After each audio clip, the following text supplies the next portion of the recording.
Atomic Buster! What's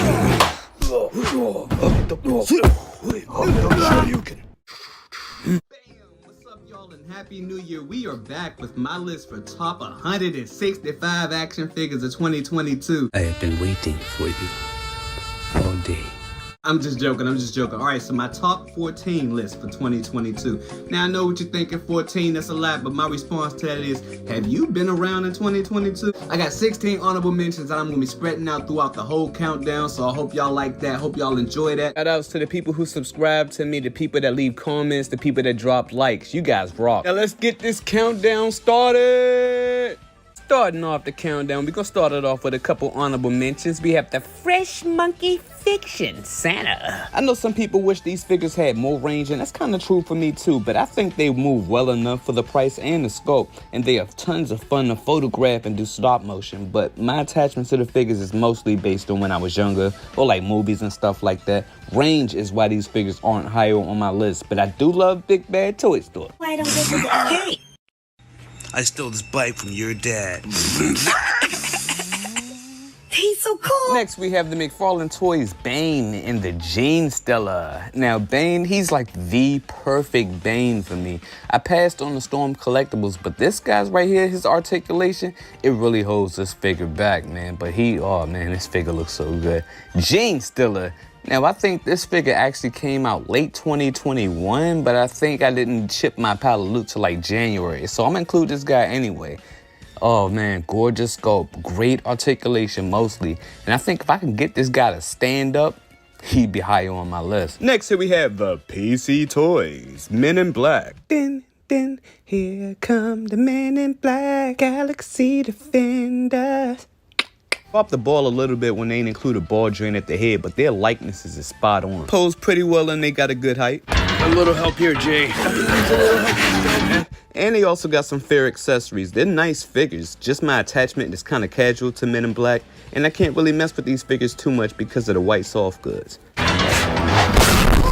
I quit. Next here we have the Joy Toy Frontline Chaos Ren. Now these figures are awesome, but what holds them back is the ankle articulation. It's the worst part about both figures. It sucks. They really could have used more range all the way around, for real. And I wish their faces had more expression to it, and I wish they had more hands. And Hannah, she's awesome too, but because of her soft goods, like, she just isn't as fun to handle as Ren, so that's why she didn't even make the list. But their soft goods are wonderful. All right, y'all, enough with the honorable mentions. Let's jump into the countdown. Starting off at number 14, we have the Figma Rider 2.0. And I think this figure is gorgeous. I love the animated look. Her hair is awesome, though it's a little heavy for the hinges, but man, I really like her accessories too. And for a Figma, she actually moves really good, and she's got a good height on her. Even though I'm not familiar with it, I still think Figma did a good job. At number 13, we have the NECA Gargoyles Bronx figure. Wonderful figure from the paint to the sculpt work. His articulation is pretty good too, but it gets real good after you put that McFarlane touch on it with the Dremel. Even without the extra touch on the articulation, man, I think this figure would definitely be on my countdown. Got another honorable mention. We have the Marvel Legends animated series Cyclops. And I think if he had an effect piece, a ball joint at the waist, and more head range, man, it'd be tough to beat, but I do love that blue. At number 12 on my top 2022 countdown, we have the Imperial Hackers Trinity from PC Toys. Drive carefully. Shut up. You shut up. This figure is tailored wonderfully. I love her leg range, torso. She's even got good hair range and a great batch of accessories. My only real complaint with this figure is I wish he was a little bit taller and had some real ankle articulation, but that's a slick figure. Coming in at number 11, we have the Mezco the Crow figure, and visually, this figure would have been closer to the top. He looks amazing, but if you know me, you know I love me some articulation, and this figure almost scratched every itch, but those ankles, ooh, those ankles. I do love his accessories, and I might be in the minority, but I would have preferred a bigger flame effect of the bird. I would have bought it separate if they would have sold it like that, but it's still nice, and the rest of his accessories, I can mix with other displays and photos, so this figure is definitely one of the top figures that stood out for me this year. Some more honorable mentions for your ass. We have the SH Figure Arts Tien, Cooler, and Gohan. And for a line I have no real attachment to, SH Figure Arts are definitely getting better and better with their Dragon Ball line. Tien and Cooler I think might have came out 2021, but they won my January 2022 pile of loot, so I had to squeeze them in. Both are awesome figures, but this Gohan hopefully marks the beginning of SH Figure Arts going in the right direction, at least as far as articulation goes. All they gotta do is step up that ab crunch and make the figures be able to look up a little bit more. They'd be a true force in my collection. Oh yeah, and don't forget some better ankles. Not quite making a countdown, we have the Mezco Union Gomez. And this is my first Mezco Gomez, and I like him a lot. He has great accessories, great soft goods. They move pretty good with his articulation, but those goddamn ankles. Speaking of SH Figure Arts, once again, Dragon Ball makes an appearance at number 10 on my countdown. I love their Krillin. He's just so small and fun to pose. And then we have Super Saiyan 4 Goku God Jackhammer Gold Edition 4 Goku. We got that guy right there. And I'm a casual fan of Dragon Ball, but I really like this guy's design. And he came out mostly pretty good, so it was a tough choice putting one or the other in this spot. But if I had to choose one, it'd probably be this Super Goku Budokai Gold Edition Goku the 4th. At number 9 on my countdown, we have the Imagination Works Monkey D. Luffy. I love this figure. I wish he had more like specific accessories for his abilities, like some stretching limbs or something like that. And I wish he could look up more. And also, I think they should go back and kind of tweak the engineering for his torso. Like the ball joint that's in it is popped out on me, and it's proven to be a real problem putting it back in. But this figure is so fun, and he looks great. So good job.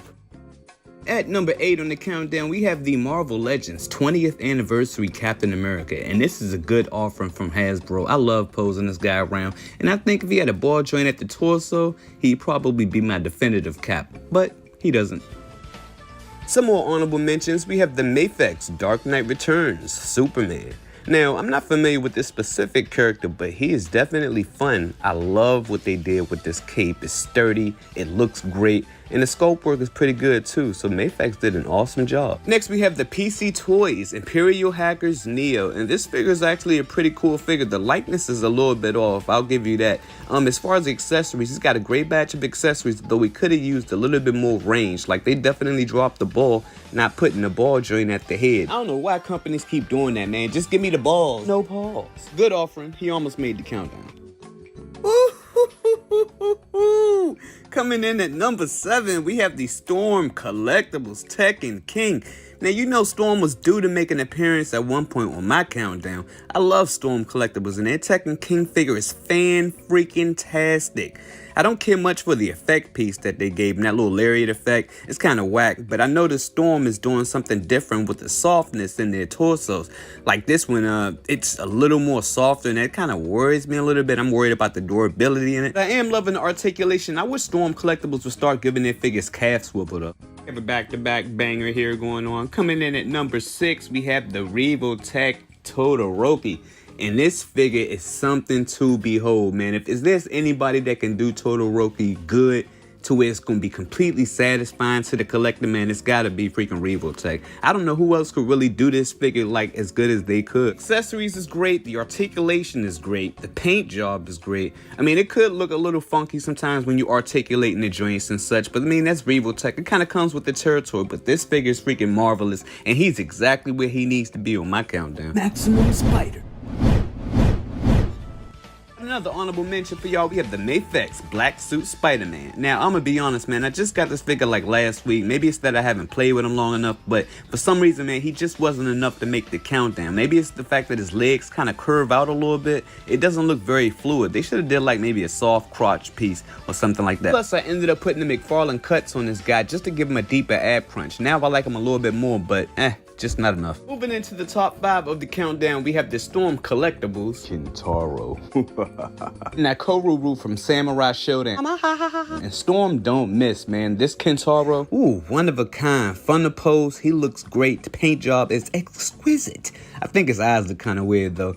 And that Koruru, if I had one choice, man, I guess she'd be my choice. But that's only because I love the character designs of Samurai Showdown. So there's a little bit of bias in that. I'll say that generally Storm did a pretty good job with her. Articulation is pretty good. Her faces are probably the worst thing about her. Like, they look real goofy, and I wish she would have came with like a more focused, maybe angry. I mean, she is a fighter after all. And like her knife accessories kind of flimsy. Her effect piece isn't saturated enough, but I do like her bird though.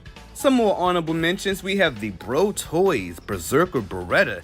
I think this was a sleeper hit from the company that helped bring you my top figure of 2021. Link in the description below. And I think this figure is damn near perfect. The only real complaints I got with this figure is ankle joints. The articulation going inward could have used just a little bit more range, and his torso pops out a little bit easy when you go too deep with the ab crunch. Bro Toys does any more of these unofficial Final Fantasy VII figures, man, I'd buy like 3 Clouds, 3 Tiffers, and 2 Sephiroths. Third-party figures for the win in 2022. And we have the Valaverse Scarab. And when it comes to more affordable 6-inch action figures, man, this figure is pocket figure of the year for me for sure. You don't get much better than this for the price. Nice sculpt work. I love the color palette. I love his helmet. His accessories are pretty cool too, but I do like his accessory pack. I don't think he comes with any fist hands though. Valaverse branches out in the future, maybe do some ninjas, some cowboys, or some samurais, but I'ma definitely keep my eye on y'all. At number 4 on the countdown, we have the Storm Collectibles, Zangief. And this figure, that's a spicy meatball. This figure is freaking amazing. Sculpt work, paint job, articulation. This figure is wonderful. And I thought their first version of Zangief was hot. This figure takes the cake. Like, if I had more of an attachment to Zangief, I don't know where he'd be on my countdown. 2 things, man. I wish Storm would have put a swivel at the boot. And Storm really got to do something about their quality control. This figure's bleeding all over the place.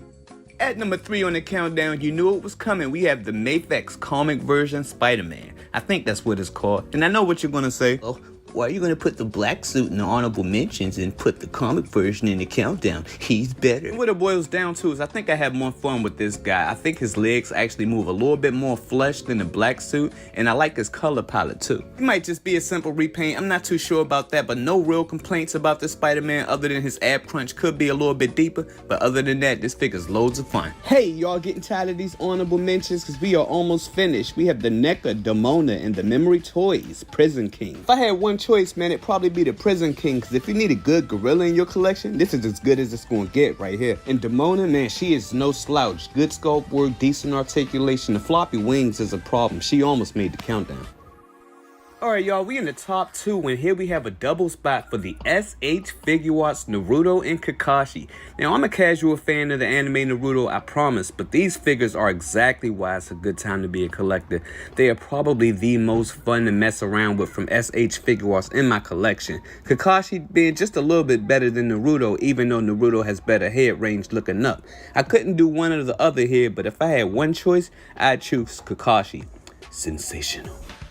Alright, y'all, we are at my top honorable mention of 2022, and this figure came completely out of left field. Can't put him down, though he can be pretty frustrating. We have the Reupload Black Panther. Frustration aside, I would not sleep on this figure, even if you don't like Yamaguchi's work. This dude is the reason why my countdown is delayed, man. I was at that mailbox every day waiting on Army's package like an OP Diddy video. Sculpt work, color palette, articulation, accessories.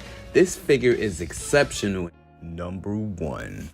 And now for my top action figure of 2022, I'm going to give it to the 3-0 Infinity Saga DLX Mark 46 Iron Man. And honestly, I'm not the biggest fan of Iron Man. He's alright. But 3-0 fired on all cylinders with this release. Now, this is the only Iron Man I have from 3-0. I see their figures around the net, but it's a lot of marks, and I don't really care for the design, but I've been waiting on a good-looking, well-articulated Iron Man for years, and with this release, I finally found it. He looks magnificent. I gotta say, maybe he isn't as fun to pose around like my Mafex or my SH Figuarts choices, but that's only because of his intricate articulation scheme. The only thing I would change about this Iron Man is maybe a bit more ankle articulation going inward, but for a man in a suit, he moves great. Other than Reupload, whose Iron Man can crunch this low? This is premium fine china right here, ladies and gentlemen, and I knew immediately when I opened him he was going to be on my countdown. Arguably the most luxurious figure I bought this year. Alright y'all, that's it. Thanks for dropping by. If you disagree with my countdown or you want to drop your own list in the comment section below, I'll check it out and leave a like. Subscribe if you haven't to stay tuned for more content. Until then, peace. Do you like long walks? Is that a threat?